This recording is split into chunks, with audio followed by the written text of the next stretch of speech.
Welcome back to the channel exam booster. Friends, exam booster channel में आपका स्वागत है।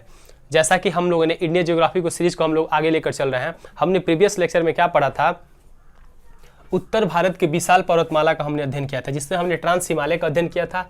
उसके साथ साथ हिमालय की जो तीनों श्रेणियां हैं, जैसे बृहद हिमालय, मध्य हिमालय, शिवालिक हिमालय।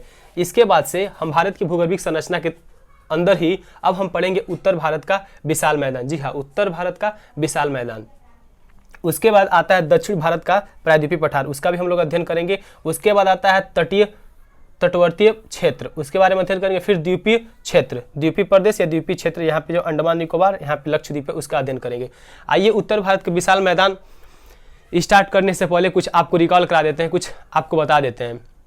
आखिर उत्तर भारत के विशाल मैदान का निर्माण हुआ कैसे। हम लोगों ने प्रीवियस या फर्स्ट या सेकेंड लेक्चर में हमने बात किया था, जैसे पूरी पृथ्वी पे जितने भी कॉन्टिनेंट थे आपस में जुड़े हुए थे, जिनको हम पेंजिया बोलते थे। पेंजिया में आपस में विखंडन होता है। पेंजिया का ऊपर वाला पार्ट, नॉर्थ वाला पार्ट, उत्तर वाला पार्ट को हमने अंगारा लैंड, दक्षिण वाले पार्ट को गोंडवाना लैंड कहा था। गोंडवाना लैंड का पार्ट ही अपना इंडिया का दक्षिण का प्रायद्वीपीय पठार है। ऊपर वाला पार्ट ये अपना जो था, ये था अंगारा लैंड का पार्ट। तो भारत, और हम लोग पढ़े थे, इसके बीच में एक छिछला टेथिस सागर का निर्माण होता है, जो पानी का एक छिछला पार्ट था।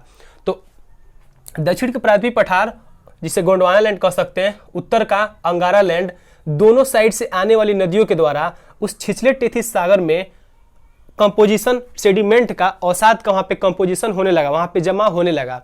फलस्वरूप ये प्लेटें नॉर्थ, ये प्लेटें साउथ, दोनों प्लेटें आपस में टकराती हैं और इस प्रकार हिमालय का उत्थान होता है। लेकिन उसके साउथ पार्ट में जो पार्ट बच जाता है, उसका टेथिस सागर का कुछ पार्ट बच जाता है, उसमें हिमालय रेंज से आने वाली नदियाँ, साउथ भारत के कुछ आने वाली नदियों के द्वारा लाए गए सेडिमेंट के कंपोजिशन से जिस मैदान का निर्माण हुआ है, उस मैदान को हम उत्तर भारत के विशाल मैदान कहते हैं। एक बार फिर से, हिमालय का उत्थान हो चुका है, हिमालय साइड से आने वाली नदियां, फिर से साउथ भारत, दक्षिण भारत के प्रायद्वीपीय पठार से ऊपर कुछ नदियां ऊपर जाती है, उससे नदियों के द्वारा लाई गई सेडिमेंट से टेथिस सागर के कुछ पार्ट में वहां पे सेडिमेंट का कंपोजिशन होने लगा, या नदियों के द्वारा लाई गई बाढ़ के जो अवसाद, जो सेडिमेंट वहां पे इकट्ठा होने लगे, उसी से उत्तर भारत के विशाल मैदान का निर्माण होता है। ये रहा अपना अध्ययन। हमने बेसिक बातें जो हमने प्रीवियस लेक्चर में डिस्कस किया था, या आज हम लोग पढ़ लिए। इसमें हमने ट्रांस हिमालय को पढ़ा था, ये तीनों श्रेणियां हिमालय का हमने अध्ययन किया था। आज यहाँ पर आप देख रहे होंगे, इसके बाद यहाँ पे डॉट डॉट डॉट डॉट करके एक सर्किल टाइप में बनाया है, उसको बोलते हैं भाभर प्रदेश। ठीक है, उसके बाद आप लोग देख रहे होंगे, उसके नीचे वाला पार्ट जो पतला सा यहाँ पे दिखाई दे रहा है, उसको बोलते हैं तराई प्रदेश। उसके बाद देखा हुआ खादर, उसके बाद दिया है बांगर। ये सब चारों क्या है, आइए चारों का अध्ययन हम डिटेल में करेंगे। आपको उम्मीद करते हैं समझ में आएगा। 1, 2, 3 और 4। आइए, कह रहा है सिंधु गंगा ब्रह्मपुत्र के विशाल मैदान। यहाँ पे एक सिंधु, जिसको इंग्लिश में इंडस रिवर बोलते हैं, जो मानसरोवर लेक से जिसका उत्थान होता है, लद्दाख, जे-एंड-के, जम्मू और कश्मीर से होते हुए पाकिस्तान चली जाती है, वहां से लेकर यहाँ तक आपकी ब्रह्मपुत्रा नदी, और बीच में यहाँ पे गंगा की नदियां और गंगा की सहायक नदियों के द्वारा जिस विशाल मैदान का निर्माण हुआ है, उस विशाल मैदान को ही हम उत्तर भारत का विशाल मैदान कहते हैं। अब बात करते हैं, इतना विशाल है तो उसकी लंबाई कितनी है। जी हाँ, उसकी लंबाई 3200 किलोमीटर है। यानी यहाँ से लेके, यानी भारत के पश्चिम साइड से लेके, उत्तर पश्चिम साइड से लेके उत्तर पूर्व तक जितना ये एरिया कवर करता है लेंथ में, लंबाई में, उसकी लंबाई 3200 किलोमीटर है। अब बात करते हैं इसकी चौड़ाई कितनी है। हाँ दोस्तों, चौड़ाई इसकी 150 से लेके 300 किलोमीटर की रेंज में। चौड़ाई कैसे मेजरमेंट करेंगे, ये हुई इसकी चौड़ाई 150 से लेके 300 किलोमीटर, कहीं कहीं 300 किलोमीटर है, कहीं कहीं 150, यही इसका एवरेज है। आगे दिया है जलोढ़ अवसादों से निर्मित हुआ है। जलोढ़ अवसाद क्या, नदियों द्वारा पहाड़ों से काटकर या अपने रास्ते में जितने भी चीज़ों को काट कर लाता है, उसको हम सेडिमेंट बोलते हैं। कहीं ना कहीं वो सेडिमेंट लाके कंपोजिट निक्षेपण कर दिया जाता है, वहाँ पे रख दिया जाता है। नदियों के द्वारा पानी वहाँ पे रख देती है, जिसको हम कंपोजिशन कहते हैं, निक्षेपण कहते हैं। उन्हीं से क्या उत्तर भारत के विशाल मैदान का निर्माण होता है। ठीक है, जिसकी ऊंचाई 2000 मीटर है। ऊंचाई की लेंथ कैसे हम मापते हैं, समुद्र के तल से, समुद्र का सतह, मान लीजिए समुद्र का सतह है, यहां से अगर नापे तो 2000 मीटर, अप्रोक्सीमेटली 2 किलोमीटर समुद्र के तल से ऊंचा है क्या, समुद्र अपना, ये अपना विशाल मैदान। ठीक है, इसकी गहराई तक मिलता है।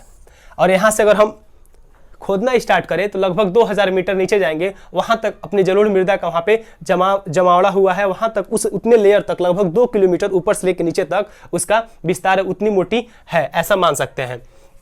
फिर इसमें दिया टेथिस भूसन्नति के अवसादों के जमाव से निर्माण। हमने बात किया था टेथिस भूसन्नति में नॉर्थ से और साउथ से आने वाली नदियों के सेडिमेंट के वहाँ पे कंपोजिशन से जिस मैदान का निर्माण हुआ है उसी मैदान को हम विशाल मैदान, उत्तर भारत के विशाल मैदान कहते हैं, उसी के जमाव से इसका निर्माण हुआ है। समझ गए। उसके बाद आता है ऊंचाई इसकी कितनी है, वही 204 मीटर से अधिक नहीं है। ऊंचाई मतलब समुद्र के तल से इसकी ऊंचाई 204 मीटर से अधिक नहीं। इसकी गहराई टोटल मान सकते हैं, इसकी लेंथ अगर यहाँ से खोदना स्टार्ट करें तो लगभग 2000 मीटर के आसपास जाएंगे, लेकिन लेंथ समुद्र के तल से अगर बात करें, मान लीजिए यहाँ पे समुद्र का तल हो गया, यहाँ से इसकी लेंथ का हम यदि मेजरमेंट करें तो इस लेंथ का मेजरमेंट लगभग 204 मीटर से अधिक नहीं होगा। फिर है अंबाला के आसपास की भूमि से जल विभाजक का कार्य करता। अंबाला कहाँ है, पंजाब में है। अंबाला पंजाब में जहाँ पे है, इसी के रेंज के आसपास अंबाला पड़ता है।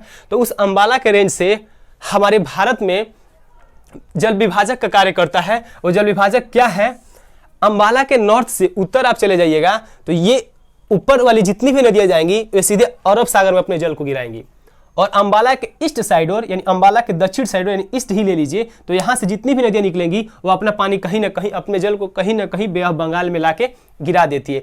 इसलिए अंबाला वाले रेंज को हम भारत का जल विभाजक वाला पार्ट कह सकते हैं, क्योंकि वहाँ की उत्तर वाली नदियाँ अरब सागर में अपने जल को गिराती हैं, दक्षिण या पूर्व वाली नदियां क्या बे ऑफ बंगाल में अपने जल को लाके गिराती है। फिर कह रहा है इस मैदान को 4 भागों में बांटा गया। जी हाँ, उत्तर भारत का जो विशाल मैदान है उसको 4 भागों में डिवाइड किया गया। वो 4 भाग कौन कौन से हैं, पहला है भाबर प्रदेश, जो मैंने आपको बताया था भाबर प्रदेश, उसके साथ साथ हमने बताया था तराई प्रदेश, उसके बाद हमने बताया था खादर प्रदेश, लास्ट का है बांगर प्रदेश। आइए एक एक प्रदेश का हम अध्ययन करते हैं, भारत में कौन कौन से प्रदेश हैं। आइए, पहला है भाबर प्रदेश। भाबर प्रदेश क्या होता है, एक बार समझा देता हूं मैं। जब नदियां पहाड़ से, हिल साइड से जब नीचे आती हैं, उनका स्लोप काफी ज्यादा होता है, उनका ढाल नदियों का काफी तगड़ा होता है, वहां पे पहाड़ों पे ढाल काफी ज्यादा होता है। और जब नदियां ढाल से जब नीचे आती हैं तो उनकी जो गति होती है, स्पीड होती है, काफी ज्यादा होता है। तो उस स्पीड से रास्ते में जितने भी छोटे छोटे कंकड़ पत्थर मिलते हैं अपने साथ बहा के लाती है, और नीचे जहां पे स्लोप एकदम कम हो जाता है वहां पे लाके पूरे पत्थर कंकड़ को छोड़ देती है, और उस छोड़ी हुई कंकड़ पत्थर के पार्ट को ही हम भाबर प्रदेश बोलते हैं। समझ गए होंगे। नदियों के द्वारा ऊंचाई से आती है तो उनकी गति ज्यादा होती है, तो उस गति में पत्थर छोटे छोटे कंकड़ के टुकड़े को अपने साथ बहा के लाती हैं, और जैसे तली में हिमालय के और पर्वतों के तली में आती है, नीचे आती है, बैली घाटी में आती है, तो उस पूरे पार्ट को वहां पे छोड़ देती है, बिछा देती है, उसी को हम भाबर प्रदेश बोलते हैं। एक बार अध्ययन, शिवालिक की तलहटी सबसे नीचे वाले, सबसे दक्षिणी वाले पार्ट के हिमालय के रेंज को हम शिवालिक बोलते हैं। कह रहा है सिंधु से तीस्ता तक, सिंधु नदी यहाँ है आपकी, यहाँ से निकलती है, और यहाँ से लेके सिक्किम में जो तीस्ता नदी बहती है, यहां से लेके लगभग भाबर प्रदेश का विकास हुआ है। इसकी चौड़ाई 8 से लेके 16 किलोमीटर है। जी हाँ, इसकी चौड़ाई, अगर इसकी चौड़ाई यहां से यहां तक अगर हम मेजरमेंट करें तो कहीं 8 किलोमीटर है, कहीं 16 किलोमीटर, कहीं 8 किलोमीटर, कहीं 16 किलोमीटर, माने 8 से लेके 16 किलोमीटर के रेंज में इसकी चौड़ाई जो है ब्रेड्थ पाई जाती है। कंकड़ पत्थर की अधिकता मैंने ऑलरेडी बता दिया है। यहाँ पे नदियाँ विलुप्त हो जाती हैं, विलीन हो जाती हैं। जैसे नदियाँ यहाँ पे आती हैं तो कंकड़ पत्थर के नीचे नदियाँ घुस जाती हैं, अंदर विलीन हो जाती है, अंदर प्रवेश कर जाती हैं, और नदियाँ वो जहाँ निकलती है उस भाग को हम तराई प्रदेश बोलते हैं, जो कि अभी आगे मैं बता रहा हूँ। नदियाँ ऊपर से आई, कंकड़ पत्थर में नदियाँ नीचे विलुप्त हो जाती है, विलीन हो जाती है, अंदर घुस जाती हैं, फिर बाहर निकलती है कहाँ, उसके बारे में अध्ययन कर। तो आपने समझा भाबर प्रदेश क्या है, शिवालिक की तलहटी में सिंधु से तीस्ता तक इसका विस्तार है, 8 से लेकर 16 किलोमीटर की इसकी चौड़ाई है। कंकड़ पत्थर की अधिकता होती है, क्योंकि नदियों की जो गति होती है ऊपर से आती है, ढाल चूंकि ज्यादा होता है तो अपने साथ लाई गई कंकड़ पत्थर को वहीं पे छोड़ देती है, इसलिए वहां पे इस टाइप का निर्माण, भाबर प्रदेश का निर्माण होता है, और नदियां वहां पे विलुप्त हो जाती है। तो जाहिर सी बात है नदियां विलुप्त हुई हैं, आप फिगर में भी देख सकते होंगे। जब नदियां विलुप्त हो रही हैं तो कहीं ना कहीं नदियां तो निकलेंगी, ये तो थोड़ा ना जमीन के अंदर या क्रस्ट के नीचे चली जाएंगी, नहीं, कहीं ना कहीं नदियां निकलेंगी। और भाबर के साउथ भाग में, अब भाबर के दक्षिण वाले पार्ट में नदियां बाहर निकलती हैं, और जब बाहर निकलती हैं तो वहां पे जहां पे नदियां बाहर निकलती है वहां पे चिपचिपा, दलदली और मिट्टी वहाँ पे मिट्टी में पानी और नमी की मात्रा ज़्यादा होती है, दलदली वाला एरिया होता है, उस दलदली वाले एरिया को हम तराई प्रदेश बोलते हैं, जो कि आप फिगर में देख सकते हैं। अब बात करते हैं तराई प्रदेश की जो कैरेक्टर है, विशेषता है, उसके बारे में। इसकी चौड़ाई कितनी है? 15 से 30 किलोमीटर। जी हाँ, इसकी चौड़ाई 15 से लेकर 30 किलोमीटर के रेंज में पाई जाती है, कहीं 15 कहीं 30, इसी 15 और 30 के मध्य में इसकी जो चौड़ाई है पाई जाती है। दलदली प्लेटी होती है, हमने बता दिया। नदियां पुनः सतह पर आ जाती है, यानी भाबर प्रदेश में नदियां अंदर विलीन हुई और तराई प्रदेश में आके नदियां पुनः अपने सतह पे आ जाती हैं। चूंकि नदियां यहाँ पे निकलती हैं तो इनकी जो गति होती है नदियों की काफ़ी कम होता है, काफ़ी न्यूनतम होता है, क्योंकि यहाँ पे स्लोप काफ़ी तीव्र नहीं होता है, इसलिए यहाँ पे नदियों की जो स्पीड होती है काफ़ी कम होती है। वनों का प्रदेश, आप जानते हैं जहाँ की मिट्टी में नमी ज़्यादा रहेगी और दलदली वाले इलाके होंगे वहाँ पे वनों की प्रधानता पाई जाएंगी, तो इसलिए हमारा वनों की प्रधानता अधिक होती है, इसलिए वन का प्रदेश भी मान सकते हैं। जैव विविधता, बायोडाइवर्सिटी, उस इलाके में जहाँ पे पानी की मात्रा अधिक होती है वहाँ पे जीव जंतुओं का विकास काफ़ी ज़्यादा होता है, और उसी रेंज के एरिया को हम लोग बायोडाइवर्सिटी के तहत मतलब जान सकते हैं, मतलब वहाँ पे बहुत ज़्यादा जीव जंतु पाए जाते हैं उस वाले रेंज में। ठीक है, अब बात आता है बांगर प्रदेश और खादर प्रदेश। जी हाँ, जब तराई वाले पार्ट में जब नदियाँ निकलती हैं तो तराई वाले पार्ट से नदियाँ जिस वाले पार्ट में प्रवेश करते हुए अपने कहीं ना कहीं अपने पानी को जाके मिलाती है, जैसे बे ऑफ बंगाल या अरबियन सी, बंगाल की खाड़ी में या अरब सागर में, तो उस रास्ते से होकर जाती है, जिस रास्ते से उसी रास्ते को हम लोग खादर कहते हैं, बांगर कहते हैं। खादर क्या होते हैं, बांगर क्या होते हैं, आइए डिटेल में देखते हैं। पहले पढ़ते हैं बांगर। उच्च भाग, बाढ़ का पानी नहीं पहुंच पाता है और कंकड़ और पत्थर अधिक मात्रा में यहाँ भी पाए जाते हैं। गंगा यमुना के दोआब के ऊपरी भाग में स्थानीय नाम इसको भूड़ कहा जाता है। देखिए, मान लीजिए यहाँ पे तराई वाले पे नदियाँ निकलती हैं, ठीक है, और यहाँ से मान लीजिए ऐसे निकल कोई नदी जा रही है, तो ये वाला जो पार्ट हो जाएगा नदी से काफ़ी दूर हो जाएगा, और इस वाले पार्ट को हम बोलते हैं बांगर वाला पार्ट। चूँकि ऊंचा भाग है, यहाँ पे नदियाँ आ नहीं पा रही हैं, नदियों का बाढ़ यहाँ पे नहीं आ पा रहा है, इसमें जलोढ़ मृदा एलिबल सॉइल यहाँ पे नहीं पहुँच पा रहा है, तो इसलिए इसको बांगर बोला जाता है, और इसकी दूरी काफ़ी ज़्यादा होती है और कंकड़ पत्थर की कुछ मात्रा में वहाँ पे उस उपस्थिति रहता है। जैसे गंगा यमुना के दोआब के ऊपरी भाग में, जैसे यहाँ पे गंगा भी पढ़ाएंगे नदियों में, जैसे गंगा नदी निकलती है फिर यहाँ से यमुना निकलती है, तो दोआब का जो ऊपरी वाला पार्ट है वहाँ पे आपका बांगर प्रदेश पाया जाता है, और इसे कहीं कहीं स्थानीय नाम में अलग अलग नामों से जाना जाता है। जैसे इसका स्थानीय नाम गंगा और दोआब के क्षेत्र में इसको भूड़ कहा जाता है। आपने भाबर समझा, तराई समझा, तराई के बाद हम लोगों ने बांगर के बारे में अध्ययन किया, यानी नदियों का जो बाढ़ वाला जो इलाका होता है उसके ऊपरी वाले पार्ट को, उच्च भाग को हम लोग बांगर प्रदेश बोलते हैं, जहाँ पे थोड़ा वहाँ की जो मिट्टी होती है काफ़ी कंकड़ी पथरीली टाइप, बड़े बड़े उनके जो कण होते हैं, पार्टिकल होते हैं, वो होते हैं, उनकी साइज काफ़ी बड़ी होती है। अब आते हैं खादर वाले पार्ट। खादर वाले प्रदेश क्या होते हैं, ये नमीन जलोढ़ से निर्मित होते हैं, बाढ़ के मैदान होते हैं और विशाल डेल्टा क्षेत्र तक भी इनका होते हैं। ये जो होते हैं खादर प्रदेश होते हैं, आप देख सकते हो इमेज में, ये नमीन जलोढ़ से निर्मित होते हैं। जब नदियाँ बाढ़ लाती हैं तो अपने साथ लाई गई जितने भी अवसाद होते हैं, सेडिमेंट होते हैं, बाढ़ के दौरान ही वहाँ पे बिछा देती है और पुनः नदियाँ अपने पूर्ववर्ती मार्ग में चली जाती हैं, और उनके द्वारा जो बिछाई गई जो अवसाद होते हैं उनसे जो क्षेत्र का निर्माण होता है उस क्षेत्र को नवीन जलोढ़ का मैदान बोलते हैं, जो काफ़ी उपजाऊ होता है, दलहन तिलहन और अनाज के लिए काफ़ी उपजाऊ वाली भूमि होती है। वो बाढ़ के मैदान नवीन जलोढ़ से निर्मित होते हैं। कैसे, बाढ़ आई, नदियाँ अपने जलोढ़ मिट्टी को वहाँ पे पाट दी, बिछा दी, पुनः अपने पूर्ववर्ती स्थान पे नदियाँ बहने लगी, उस वाले रेंज को हम नवीन जलोढ़ बोलते हैं या खादर प्रदेश बोलते हैं। इसका विस्तार डेल्टा क्षेत्र तक भी पाया जाता है।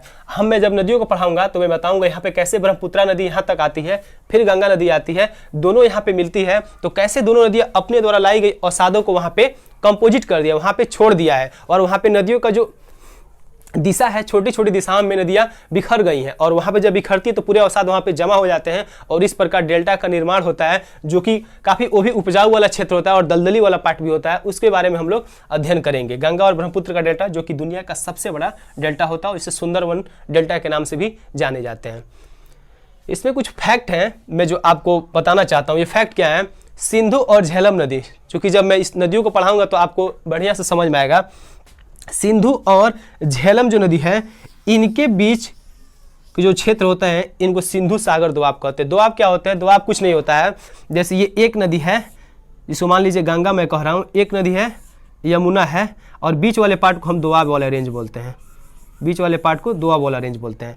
तो सेम हियर यहाँ पे क्या है, जो सिंधु नदी है और जो झेलम नदी है, इसके बीच का जो एरिया होता है उसे सिंधु सागर दोआब बोलते हैं। सेम झेलम और चिनाब के बीच का जो एरिया होता है उसे छाछ दोआब बोलते हैं। फिर चिनाब और रावी के जो बीच वाला जो एरिया होता है उसे रेचना दोआब बोलते हैं। फिर रावी और ब्यास के बीच वाला जो दोआब वाला एरिया होता है जिसे बारी दोआब बोलते हैं। फिर ब्यास और सतलज के बीच वाले एरिया को हम विस्त दोआब बोलते हैं। ठीक है, एक नदी है जिस सिंधु घाटी सभ्यता, हड़प्पा सभ्यता, मोहनजोदाड़ो की सभ्यता में उस नदी का काफ़ी महत्वपूर्ण योगदान था, जिसको हम सरस्वती नदी के नाम से जाने जाते हैं। वो आज नदियाँ वो विलुप्त हो चुकी है, लेकिन कभी कभी उसके पार्ट जब लोग भवन बनाए थे तो हाल ही में उसके पार्ट दिखाई दिए थे, जिसको आज हम राजस्थान में है, जिसको आज हम घग्गर नदी के नाम से जाने जाते हैं। ये रहा आज का आपका टॉपिक, उत्तर भारत का विशाल मैदान, जो हमने डिटेल में पढ़ा। अब इसमें का थोड़ा सा एक पार्ट और बचता है, उसमें आएगा उत्तर भारत के विशाल मैदान का महत्व।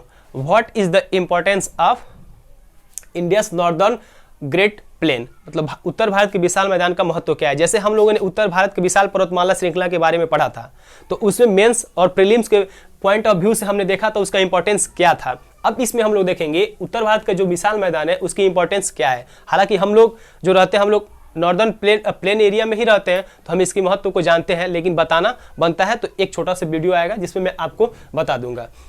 ये रहे आपके टॉपिक।